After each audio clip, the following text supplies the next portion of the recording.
105페이지 총대장균군 볼게요. 이제 총대장균군하고 수인성 전염병, 뭐 탁도, 색도 여기 파트 조금 남아있는데 뭐 잘 나오는 부분만 빨리 체크하고 넘어가도록 할게요.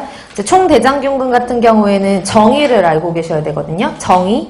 그래서 그람 음성, 무압부성의 강균으로 미생물을 하면은 조금 더 편할 텐데 그람 음성이라는 것은 그람 염색법에 의해서 측정을 했을 때 음성이 나온다는 얘기거든요. 그래서 그람 음성, 무압부성 포자가 없다는 뜻이고 간균 같은 경우에는 미생물을 생긴 거에 따라서 분류를 할 때 우리가 이렇게 동그랗게 생기면 구균, 그 다음에 이렇게 막대기처럼 이렇게 길쭉길쭉하게 생기면 막대기 모양은 간균이라고 하고요. 이렇게 도너츠 모양이나 아니면 이렇게 꼬여있는 것들 있잖아요. 이런 것들은 나선균이라고 얘기를 하거든요.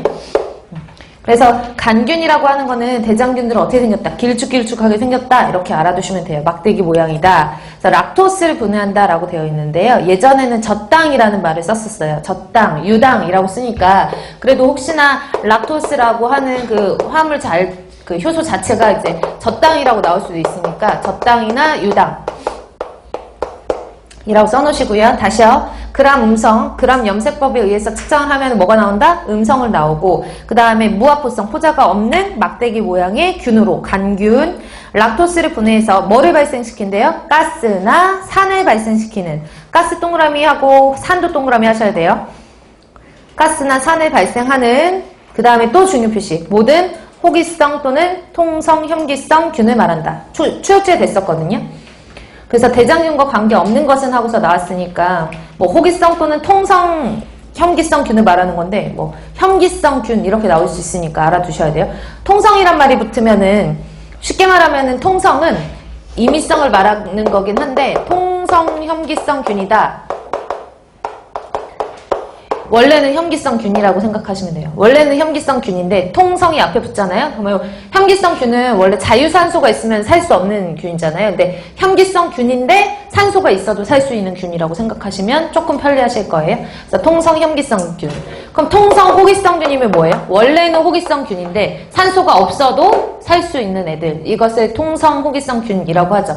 조금 더 세밀하게 들어가면 더 복잡해지니까 그냥 우리는 이해할 수 있는 정도로만 보고 넘어갈게요. 그래서 호기성 또는 통성, 혐기성 균이에요. 근데 대장균 하면 보통 혐기성이라고 알고 계시는 분들이 많아서 헷갈리지 않게끔 호기성 또는 통성, 혐기성 균. 되셨죠? 그리고 총대장균군이 있고 이제 뒤에 가면 분원성 대장균군이 있는데 정의는 거의 비슷해요. 근데 분원성 대장균군 같은 경우에는 온혈동물의 배설물에서 나타난다라는 정의가 되어 있어야 되고요. 그리고 44.5도라는 온도가 있어야 돼요. 44.5도.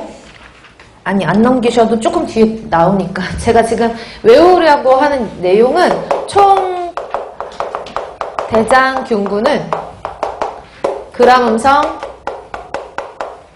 무압부성의